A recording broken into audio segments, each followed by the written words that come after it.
بھارت جنگ مسلط کرنے کی کسی بھی کوشش کا فیصلہ کن جواب دیا جائے گا۔ Army chief general Syed Asim Munir کا کور کمانڈرز کانفرنس سے خطاب۔ کہا پاکستان کی مسلح افواج دفاع وطن کے لیے اپنی عوام کے ساتھ متحد ہو کر کھڑی ہیں۔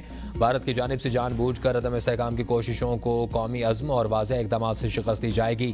ISPR کے مطابق army chief general Syed Asim Munir کی زیر صدارت خصوصی کور کمانڈرز کانفرنس ہوئی۔ فورم نے خطے کی موجودہ صورتحال کا جامع جائزہ لیا اور بالخصوص پاک بھارت کشیدگی اور علاقائی سلامتی پر غور کیا گیا۔ فورم نے کسی بھی قسم کی جارحیت یا مہم جوئی کے خلاف ملک کی خود مختاری اور علاقائی سالمیت برقرار رکھنے کے غیر متزلزل عزم کا اعادہ کیا۔ شرکائے کانفرنس نے کہا کہ پاکستان کے امن اور ترقی کا راستہ کسی بھی بلا واسطہ یا پراکسیز کے ذریعے نہیں روکا جا سکتا۔ بھارت کو ان مذموم ہتھ کنڈوں کے ذریعے اپنی دہشت گردی پراکسیز فعال کرنے میں ناکامی اور اٹھاری پڑی ہے اور بھارت کی جانب سے پانی کو بطور ہتھیار استعمال کرنا انتہائی خطرناک ہے۔ اس سے پاکستان کی 24 کروڑ آبادی متاثر ہوگی اور جنوبی ایشیا میں عدم استحکام میں اضافہ ہوگا۔ بھارتی بلا اشتعال کارروائیوں کا مؤثر اور مناسب جواب دیا جائے گا۔ انتظامیہ ناکامی چھپانے کے لیے بھارت اندرونی مسائل کو بیرونی رنگ دیتا رہتا ہے اور پہلگام واقعے کے بعد بھارتی افواج LOC پر معصوم شہریوں کو مسلسل نشانہ بنا رہی ہے۔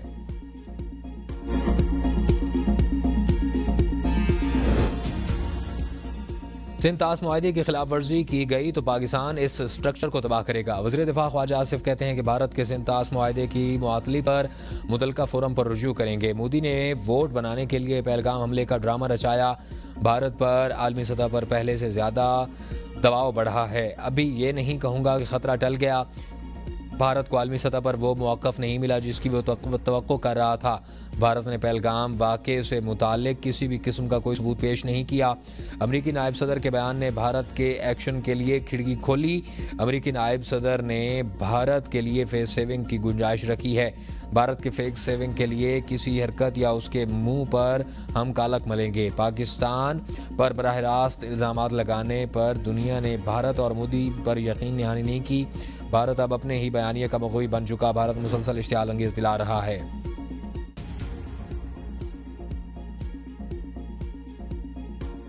وزیراعظم سے اہم ملاقاتیں۔ سعودی عرب، UAE اور کویت کے سفیروں کی ملاقات۔ شہباز شریف پہلگام واقعے پر پاکستان کے موقف سے آگاہ کیا۔ سعودی عرب خطے میں امن کے لیے پاکستان کے ساتھ کھڑا ہے۔ سعودی عرب کا دو ٹوک موقف۔ وزیراعظم نے سعودی قیادت اور عوام کا شکریہ ادا کیا۔ کہا پاکستان دہشت گردی کی مذمت کرتا ہے۔ پہلگام واقعے پر بھارتی الزامات بے بنیاد ہیں۔ واقعے کی شفاف بین الاقوامی تحقیقات کا مطالبہ دوہرا دیا۔ وزیراعظم نے کہا معاشی استحکام کی کوششوں کو سبوتاژ کرنا ناقابل فہم ہے۔ جنوبی ایشیا میں امن پاکستان کی اولین ترجیح ہے۔ وزیر اعظم کا برادر ملک سے خطے میں کشیدگی کم کروانے کا مطالبہ۔ UNE کے سفیر سے گفتگو میں پاکستان کے وزیر اعظم شہباز شریف نے کہا ہم مغربی محاذ سے پیدا ہونے والی دہشت گردی سے نمٹ رہے ہیں۔ پہلگام واقعے سے پاکستان کا کوئی تعلق نہیں۔ بھارتی جارحانہ اقدامات کا مقصد پاکستان کی دہشت گردی کے خلاف کوششوں سے توجہ ہٹانا ہے۔ بغیر ثبوت پہلگام واقعے کو پاکستان سے منسلک کرنے کے بے بنیاد الزامات مسترد کرتے ہیں۔ کبھی کوئی ایسا اقدام نہیں کیا جس سے علاقائی امن اور سلامتی کو خطرہ ہو۔ پاکستان دہشت گردی کی تمام شکلوں کی مذمت کرتا ہے۔ ملک کی دفاع اور قومی سلامتی کے لیے تمام پارلیمانی جماعتوں کا یک زبان ہونا نہایت خوش آئند ہے۔ مسلم لیگ نون کے قائد نواز شریف کہتے ہیں پارلیمنٹیرینز کے اس کردار سے قومی یکجہتی کو فروغ ملے گا۔ عوام میں بھی اتفاق و اتحاد کی فضا ہوگی۔ سینیٹر عرفان صدیقی کی ملاقات حالیہ دونوں میں ایوان بالا میں پیش کی گئی ملکی دفاع کے عزم پر مبنی قرارداد منظور کرنے کا بھی ذکر کیا گیا۔ عرفان صدیقی نے بتایا کہ اس وقت کی تیاری اور منظوری میں تمام حربوں سے جماعتوں نے بھرپور کردار ادا کیا۔ اس وقت نواز شریف بولے کہ اختلاف رائے جمہوریت کا حسن ہے لیکن ملکی دفاع جیسے اقدامات عظیم مقصد کے لیے ہر طرح کے اختلافات کو ایک طرف رکھ دینا ایک اچھی اور قابل تقلید روایت ہے۔ قومی اسمبلی کا اجلاس 15 مئی کو طلب کرنے کا فیصلہ۔ اجلاس میں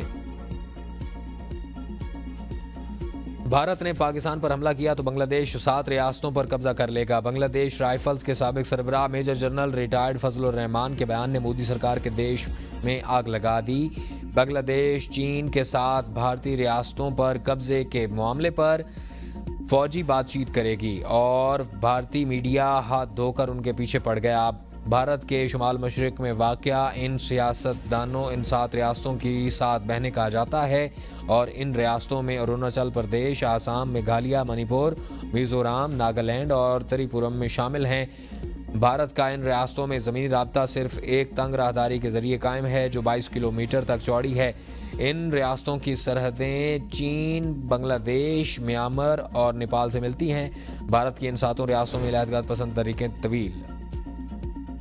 پاکستان کا پہلگام واقعے سے کوئی تعلق نہیں، مودی سرکار اپنی عوام کو دھوکہ دینے کی کوشش کر رہی ہے۔ سابق صدر آزاد کشمیر مسعود خان کی ABN کے پروگرام میں ڈبیٹ ایٹ اٹ میں گفتگو، کہا سمجھتا ہوں بھارت جھوٹے پیمانے پر جنگ نہیں کرے گا اور پاکستان اور چین جانتے ہیں کہ بھارت کے ساتھ جنگ وسیع پیمانے پر پھیل سکتی ہے۔ نیوکلیئر جنگ دنیا اور جنوبی ایشیا کے لیے بہت نقصان دہ ہے اور چین ہمارے لیے دفاعی لحاظ سے لائف لائن ہے اور ہمارے سنتاس معاہدے کو یک طرفہ ختم نہیں کر سکتا۔ پاکستان نے بیانی کی جنگ میں بھارت کو آؤٹ آف کلاس کر دیا۔ پہلگام واقعے کے بعد بھارتی رویے سے لگتا ہے کہ یہ منصوبہ کے تحت یہ سب کچھ کیا گیا۔ مشیر وزیر اعظم رانا ثناء اللہ کی کسی بھی شکل میں دہشت گردی کی قابل قبول نہیں۔ بھارت کئی سال سے اس انتاس معاہدہ ختم کرانے پر لگا ہوا ہے۔ ایک اطلاع ملی ہے کہ بھارتی مدارس کو نشانہ بنایا جا سکتا ہے۔ ہماری مسلم اپنے دفاع کے لیے تمام قوم تیار ہے اور ہم نے دنیا سمیت پاکستان کو یقین دہانی کروائی ہے کہ ہماری طرف سے کوئی کارروائی نہیں ہوگی اور بھارت کی طرف سے کوئی بیان نہیں آیا۔ وہ کوئی NICVD نے بھارت سے واپس آنے والے بہن بھائی کے لیے مفت دل کی سرجری کی پیشکش کر دی۔ 9 سالہ عبداللہ اور 7 سالہ منیسا جو پیدائشی دل کی بیماری میں مبتلا ہیں، قومی ادارہ برائے امراض قلب کراچی نے دونوں بچوں کے علاج کی ذمہ داری لے لی۔ بچوں کی پیدائشی دل کی بیماری کے لیے اعلیٰ سطح کا میڈیکل بورڈ تشکیل دے دیا گیا۔ ماہرین نے تصدیق کی کہ دونوں بچوں کی سرجری کراچی میں مکمل محفوظ طریقے سے ممکن ہے۔ بھارت میں علاج کی ناکامی کے بعد والد نے NICVD پر مکمل اعتماد کا اظہار کیا۔ متاثرہ بچوں کے والد فی الحال سے FIC راولپنڈی میں موجود ہیں۔ سرجری کی تاریخ والد کی حتمی منظوری کے بعد طے کی جائے گی۔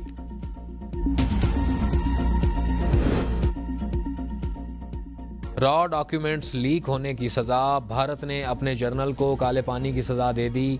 بھارتی ڈیفنس انٹیلیجنس ایجنسی کے director general lieutenant general DS Rana کو عہدے سے ہٹا دیا گیا۔ ذرائع کے مطابق پہلگام آپریشن کی رپورٹس لیکڈ کرنے پر لیفٹیننٹ جنرل DS رانا کو کالے پانی کی سزا دی گئی۔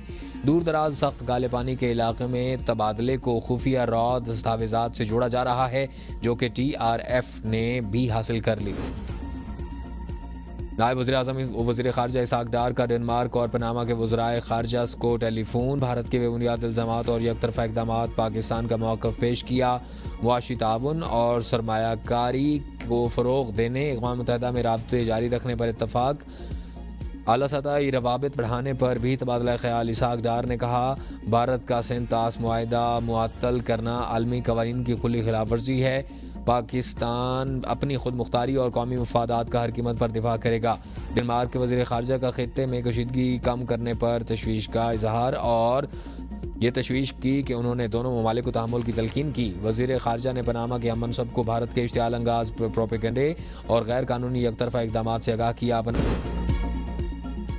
پانی کی بندش ناقابل قبول، پاکستان کا بھارت کو سنتاس معاہدے کی معطلی پر نوٹس دینے کا فیصلہ۔ عالمی فورمز پر احتجاج ریکارڈ کرانے پر بھی غور۔ ذرائع انڈس واٹر کمیشن کے مطابق ہنگامی قانونی اور آئینی مشاورت جاری ہے۔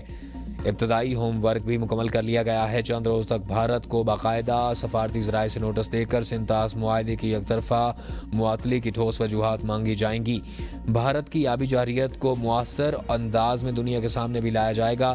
ذرائع انڈس کمیشن رپورٹ کے مطابق سنتاس معاہدے پر پاکستان قانون سبقت رکھتا ہے اور امید ہے کہ بھارت کو جلد اپنے فیصلے پر نظر ثانی کرنی پڑے گی۔ تمام اقدامات حکومت اور کابینہ کی منظوری کے بعد کیے جائیں گے۔ اگر پاکستان پر حملہ کیا گیا تو بھرپور جواب دیں گے۔ اقوام متحدہ میں پاکستان کے مستقل مندوب عاصم افتخار کی پریس کانفرنس، کہا پاک بھارت کشیدگی کم کرنے کے لیے UN اجلاس میں بلانے کی تجویز کو سراہتے ہیں اور پاکستان کشیدگی نہیں چاہتا، آزادی، عزت اور ملک کی حفاظت کریں گے۔ بھارت مقبوضہ کشمیر میں UN قراردادوں کی خلاف ورزی کرتا آ رہا ہے۔ بھارت نے پہلگام واقعے کا الزام فوری پاکستان پر لگایا۔ پاکستان کے خلاف بھارت نے ان واقعات کو اندرونی سیاست کے لیے استعمال کیا۔ پاکستان ایک ذمہ دار ملک